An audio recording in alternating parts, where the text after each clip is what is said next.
Hi, Lauren from the Mineral Body here, just continuing along with our series of the 12 primary biochemic minerals. Today we are looking at number 8 here in Australia, which would be sodium chloride, natrium muriaticum, NatMur, all names for the same mineral. Again, at the 6x potency, the most common of the potencies for the biochemic minerals. So, sodium chloride, common table salt. Why would we need to supplement common table salt? Well, hands down, this is the most prolific deficiency that I see in people today. Hands down. Why so? Well, it's due to our overexposure to this mineral. The body has a defense mechanism. Bring to mind a snail or a slug. Now drop some salt on him, and what happens? It's the osmotic power of salt. The sodium chloride is the water balancer. It's the fluid balance mineral. So a raw grain of sodium chloride applied to a permeable membrane will pull from that membrane its fluids. It will strip the fluids from that organism. So this is a death sentence to creatures with very permeable membranes, such as snails, slugs, that kind of thing. But at a cellular level, our body is much the same. The cells themselves, they're covered in micropores, which allow for the uptake of minerals, tiny minute ions of these minerals. Should the cells of our body come into contact with salt at the level that we're now used to ingesting it, which our body never evolved to tolerate, the cells have no choice but to throw up a defense to disallow the uptake of sodium, to prevent their fluids from being stripped from them. To prevent this same thing happening to the cells themselves, they must reject the sodium when it's administered at such a high content. So, think of a potato chip. At that level of sodium chloride, we were only ever meant to come into contact with if we, say, jumped into the ocean. And at that point, the body, well, the ocean, see, that's even less dilute than a potato chip. The ocean is closer to the salinity of human blood, which is still pretty salty. So should we come into contact with something as salty as, say, ocean water, the body puts up these defenses and it makes sure that we're not absorbing too much sodium that we end up desiccating our whole system. So, we have an epidemic of people who, when you're low on sodium chloride, you get very strong salt cravings, and it makes you just want to run to the saltiest thing you can find. But unfortunately, when you put that in your mouth, that same paradoxical effect happens. You crave the salt, you go for something too salty, and the body cannot make use of any of that sodium because the ratio is just too high to be functional. So one of the best ways to get sodium chloride organically, as we were meant to, celery. And that's not something that's super salty when you think about it, but it's the perfect ratio of salt to be uptaken and usable by the body. Okay, so sodium chloride, common table salt, is the fluid balance mineral. And what does this mean for the body? Well, you are some 70% water, and that water would be completely biologically useless if it did not have sodium chloride to allow that water the power of osmosis and the power to carry other minerals in it. Take, for instance, a battery. Now, that battery cannot function unless it has a salt bridge in it. Salt is vital for the transmission of conductivity. If you have no salt in a battery, you have a dead battery. There is no transmission of the electricity, no movement. And this is the same function it carries in the body. It allows for the transmission of energy, the transmission of electricity, therefore the sending of signals throughout the entire body system. It allows for osmosis to occur at all. Osmosis is the diffusion. So say you have a cell and then you have the cell fluids. The osmotic potential is the potential of that cell to regulate its internal pressures with the external pressures, or its internal solution with the external dilution of solution. It allows the regulation, the movement of minerals, of fluids in and out of membranes. Without osmosis, we cannot have this, which means without osmosis, there is no metabolism, there is no intake of minerals, there is no excretion of waste. This makes this a hugely impactful mineral, vital for human health, vital for life at all, vital for a battery. Very, very important mineral. Okay, now I've just gone off on a big tangent. Let me get back to what I actually prepared. So, sodium chloride, this is the fluid balance mineral. Its function is detoxification, like we said, the ability to move things out of the cell, tissue regeneration, because without osmosis, without the ability for cells to metabolize, to trade nutrients in and out of fluid, in and out of the blood, into the cell, etc., we can have no formation of new cells. This mineral regulates both the fluid and the thermal balance of the body. So think of our ability to sweat when we need to. This is our ability to move fluids when we need to and have them perform a specific function. Sweating, for example, is the extrusion of fluids to allow the evaporation to assist in removing the heat from the system.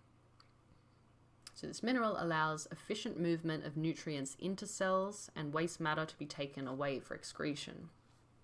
Any conditions of excessive wetness or dryness in the body will call for this mineral.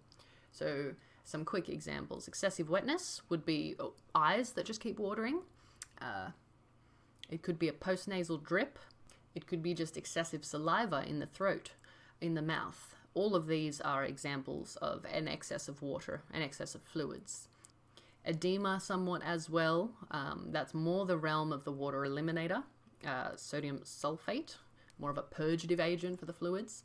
But if there's an interruption to the overall water balance, edema can occur there as well. So you might want to think about both of those minerals. So conditions of excessive dryness, this would just be dry skin, and maybe they're at odd areas. So maybe just the legs have dry skin, but maybe it's widespread. Maybe dry skin everywhere is an issue. Dandruff, cracking of tissues where we've lost some of the skin's integrity due to dryness, so we just have the skin split open. You'll experience this when the weather is very cold and very windy. So cold air is dry air, and a lot of air movement, that's stripping a lot of moisture too. So that's doubling down on the evaporative potential of that weather. So cold, windy weather, that's going to be stripping a lot of your fluids, that's going to be putting pressure on the fluid balance mineral. And it's during this kind of season that you'll probably get dry, cracked lips, dry hands even. These are just symptoms of the sodium chloride having pressure put upon it. All of these symptoms will be greatly relieved by the application of sodium chloride. So this mineral is also vital for the formation of the gastric juices of the stomach. So it's an element we use for the manufacture of our gastric fluids, to create that strong stomach acid to allow for true digestion, to really be able to get the most out of our nutrition. If our gastric fluids are off at all, our digestive power will be diminished. This could result in a buildup of gases, ammonia, from defective digestion and fermentation of partially digested foodstuffs. This could result as diarrhea. We're seeing too much fluids coming out of the system. So if I were experiencing digestive upsets, I would want to have a look at if I had any of the other tells that could indicate a potential sodium chloride deficiency and supplement it there and see if that doesn't solve these digestive issues. Because if it is just a matter of defective gastric acid, which will cause digestive upset broadly, sodium chloride can be hugely beneficial there. So this is a cleansing mineral. Think of any time you've gotten a piercing, they've probably tried to sell you a fancy spray in a bottle, and when you read the ingredients, you find it is just sodium chloride.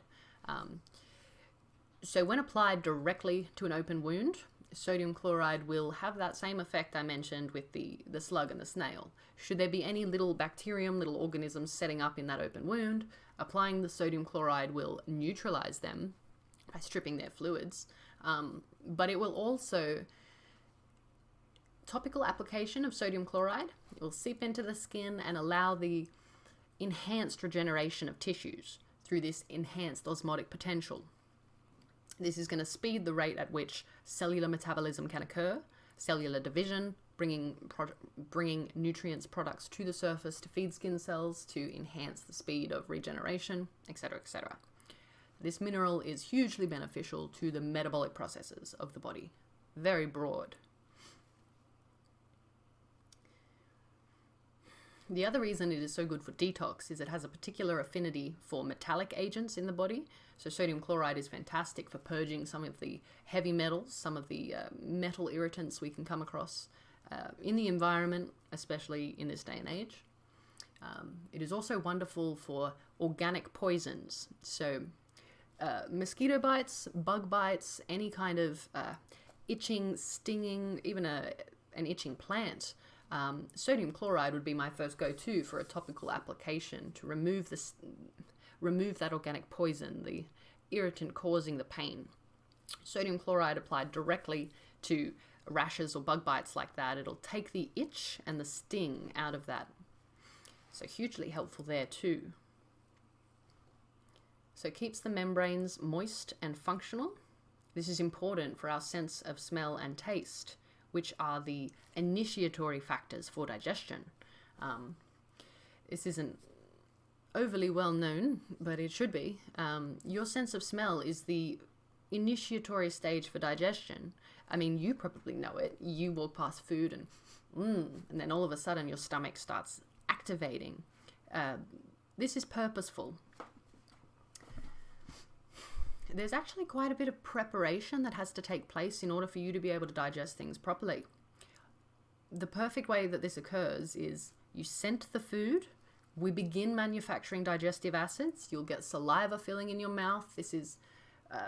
Saliva is the first breakdown process. Your saliva is full of enzymes. This is why it's so important to really chew your food. This is the initial digestive stage. So the mastication, the chewing up the food and combining it with our enzymes, with our saliva, this is the first breakdown process. And this should be done thoroughly before food even starts to go down and drop in the stomach. So sense of smell will activate the acids, activate the saliva. Your sense of taste, when you put the food in your mouth, that activates things even more and gets things going keeps the momentum up on all these processes. So now we're fully engaged in the process of digestion. So when that food, when thoroughly chewed, then drops into the belly, if that gastric acid is strong, digestion will be perfect.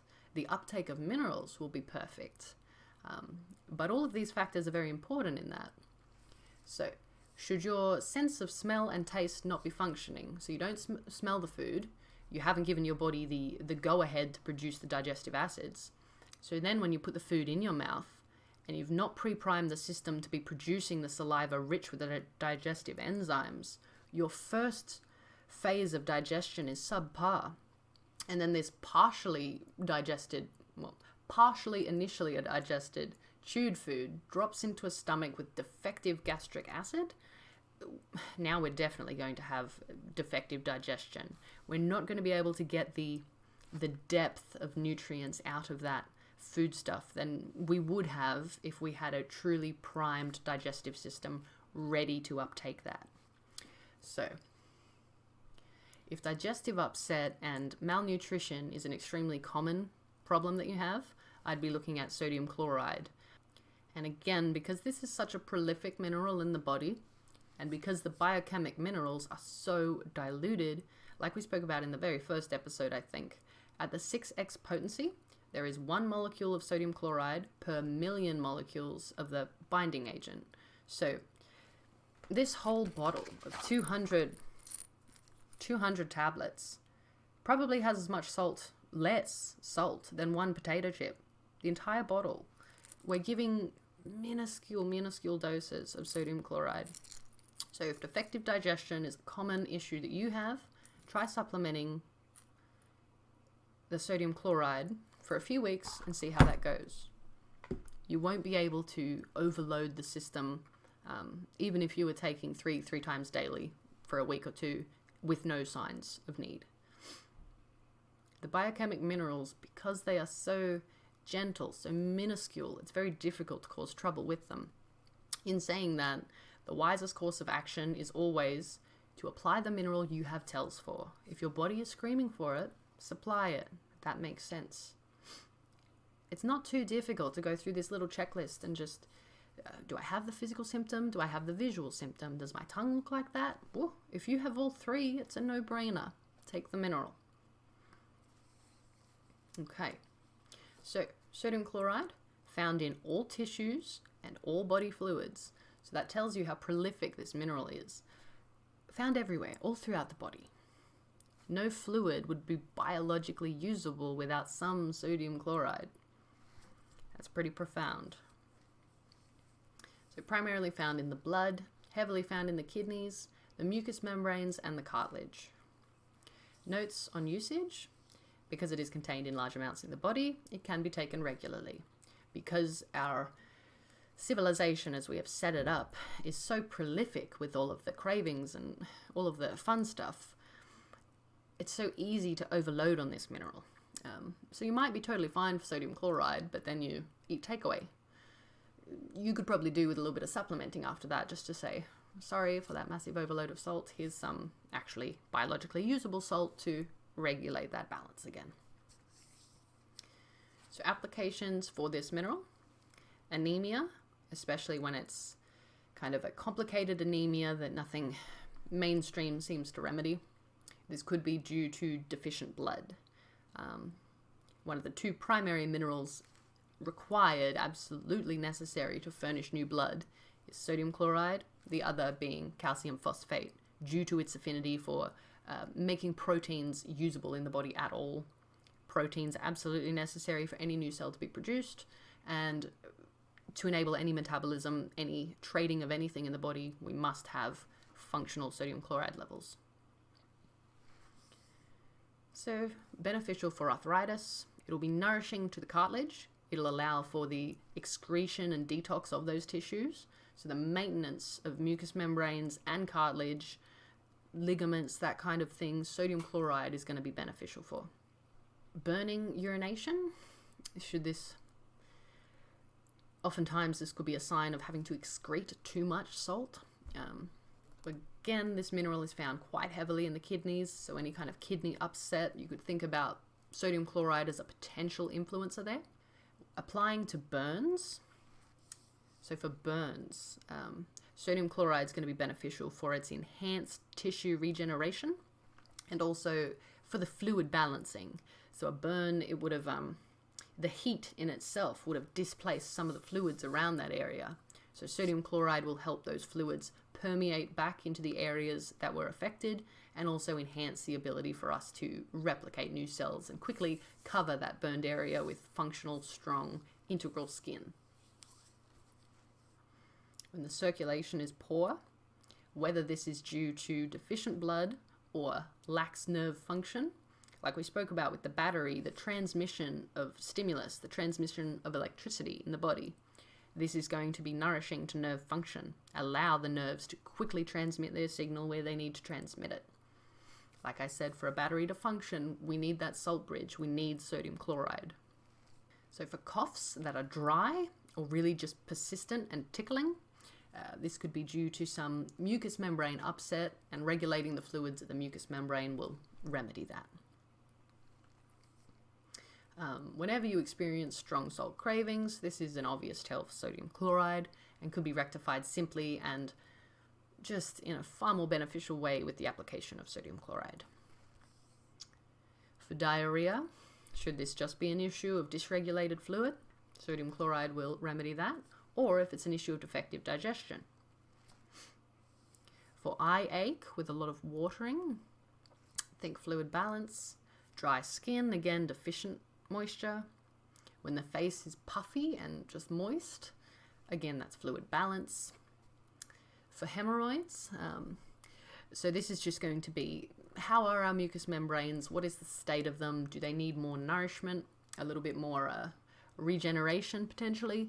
So hemorrhoids, they're going to be, if it's not due to just a lack of elasticity, mineral number 1, and it's not due to a lack of strength in the tissues, which would be mineral number 11, the silica, then potentially it is just an upset of the mucous membranes, and we need to balance the sodium chloride to reallow the regenerative potential of the body so that we can do some work on the mucous membranes and make some structural upgrades there. the sodium chloride's been out of whack, perhaps we haven't been able to get those two minerals to that area. We might not be deficient on them, but we might not be able to transport them. So sodium chloride, if you've already tried mineral 1 and 11, sodium chloride might be the solve there. So for hair fall, a few of the different minerals can cause that, but sodium chloride can too. When the nose is running, for pleurisy, for just fluid in the lungs. This mineral is going to be hugely beneficial for our ability to balance that fluid, to take the fluid away when it needs to be taken away, to disperse it when it needs dispersing, etc. This could also hold true for tough mucus, where it's like a lack of moisture is inhibiting our ability to dislodge this mucus. You can thin the mucus, add more moisture to it through the power of sodium chloride, making it much easier to cough up this tough phlegm. When one is restless and fidgety, this could be upset nerves. The transmission potential is dysregulated, a little bit more reactive and frayed. This is funny, but the sodium chloride, when it's really out of balance, you are more dry. You are more likely to snap. You're a little bit more abrasive and kind of crusty. It's interesting. You're definitely less flexible. You're just drier, quicker to react, quicker to snap. The nerves are more reactive. The sodium chloride can hydrate these responses, give you more of a fluid ability come these aggravating experiences. You'll be able to adapt and flow much better if your sodium chloride levels are stable, workable. This is biologically explainable just through its the nervous system involvement, but I do think it is quite interesting the way that some of these minerals translate into their emotional tells. It just reflects so much the biological functions they do in the body. It's that whole as within, so without, as above, so below. The biochemic minerals really make this apparent, which I think is just so magical. Okay, so saliva, a lack of or excess, this is all fluid balance. For sweats that are really sudden, again, fluid balance. Thirst after eating, and for excessive thirst that can't really be solved, like your tummy's so full of water but you still feel thirsty. You don't need more fluid, you need the mineral involved with the osmotic ability of that fluid. So we've got all the water in the system, but the cells don't have the fluid balance mineral to move that fluid, to uptake it into the cells, to get it into the blood, to give it over to the next cells, to move it how we need to. So an organism really low on the sodium chloride, they can be drinking lots and lots of water, but they're not getting the permeation down into the deepest depths of the body if they don't have this mineral. So when thinking is really difficult, again, that's the movement of electricity, the transmissive ability. We need sodium chloride to be able to send these transmission signals throughout the body and have them be quick, easy, sendable, receivable, functional. Sodium chloride is going to balance our ability to think by enhancing our ability to send nervous signals throughout the body. And for weeping, so when sodium chloride begins to get quite low, our nerves are so frayed, so overstrung. Depression, weeping, very minimal emotional adaptability. If something happens, it's just overwhelming, all too much, and you just weep. This can be a sign of sodium chloride deficiency, and it's going to be hugely beneficial to your system. A system in a state like that, that's a big cry for sodium chloride.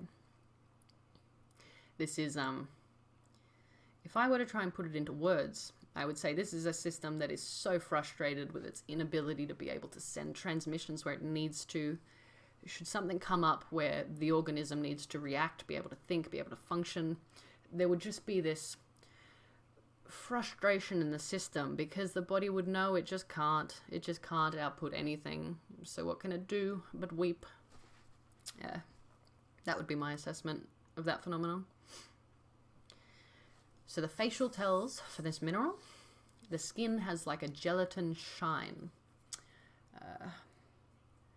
See if I can find an example. The pores of the skin would be large, obvious, and open. In extreme cases, the skin could be likened to that of an orange peel. Very large, obvious pores. This is a chronic example of sodium chloride deficiency. You may see dark circles under the eyes. This can be a sign of the fluid balance being disrupted. It can be a little confusing, though. A few of the minerals show as hues under the eyes and around the eyes. But the pores, that's a huge one, very specific to sodium chloride and very obvious once you start humoring this and looking at the people all around you. The tongue would be fairly clear, potentially slimy. The casts tend to be thin and watery. They could be very bubbly, so like frothy saliva, but also just thin, watery, profuse saliva. Also, when the saliva is just not there, dry mouth, we can't get the fluids there. That's the excess versus deficient fluids. And like we said, when the mucus is thick and tough, difficult to move, sodium chloride can help rehydrate that and make it easier to expel, easier to process via the body. Other tells for this mineral: hot sunlight, the damp, fog, mornings, and thinking will all aggravate. So sitting in the hot sun, this is going to be putting pressure on the perspiration system, which is the fluid system, which is the thermal system. All of these sodium chloride dependent. So sitting in the hot sun, if you're already deficient in sodium chloride, this is just aggravating that deficiency. In the damp or in the fog. So this is when you are walking into a saturated environment. The lungs, what we breathe in via the lungs is what furnishes our blood, what we create our blood from. Oxygen, the nitrogen, the trace elements, and the moisture in that air. So should we come into a really foggy area, the humidity is obviously higher. You can see the liquid in the air. So the air that we're breathing in is saturated air. We need sodium chloride to be able to purge these excess fluids from the system, else it will dilute the blood. It will aggravate this fluid balance. It's going to be aggravating the sodium chloride deficiency. Thinking, well, we spoke about that. Salty foods as well will aggravate for reasons we spoke about. So the fresh air movement that's fresh, it's not too soggy, it's, beautiful fresh air, that's going to be relieving to the system. So should we be in a state where we are too waterlogged, this fresh air will help us evaporate that water out and relieve some of that fluidic pressure. Sweating will relieve sodium chloride deficiency. Many people will find that their sodium levels are too high, so to be able to have a good sweat and push out a lot of that excess sodium will help regulate their body's ability to actually use sodium chloride correctly. Bathing and tight clothes can also soothe. So why would bathing soothe? Well, that's going to perform the same function as the sweating. So if we're sitting in just a tub of water, if we are too salty, via osmosis, that water will pull the salt out of our tissues. This is going to help us regulate sodium chloride levels. The tight clothing, that's interesting. I think this is going to be pressure put on the system is going to allow all of these micro movements of things. So things like the lymphatic system. You've seen if somebody has an issue with their lymphatic flow, they'll want to wear a pressure bandage because this just assists the body in its ability to regulate fluids, prevent edema happening. So tight clothing, if you're having issues moving the fluids around your body, just that bit of tension to assist preventing buildup of too many tissues, this is going to be a relieving thing. But it is useful to just keep this in mind when you're trying to diagnose what deficiencies you do or don't have. This is one of those unique ones specific to sodium chloride.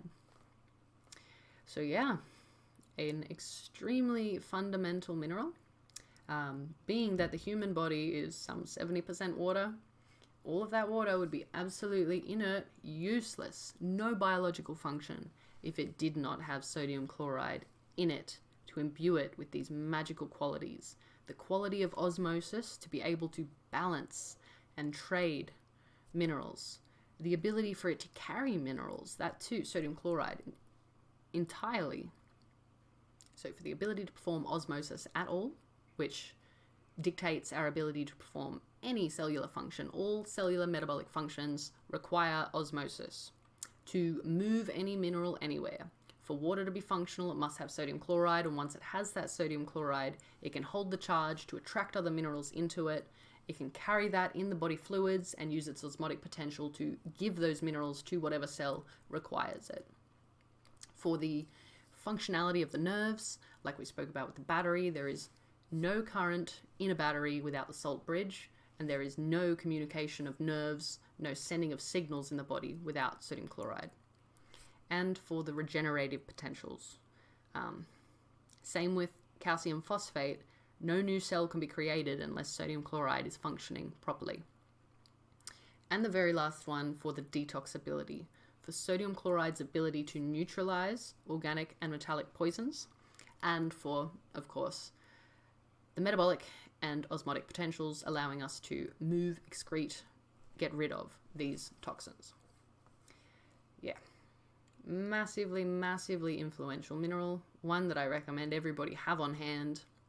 Extremely useful should anything like a burn or a bug bite come about. And just very, very important for everyday functions and the upkeep of the system.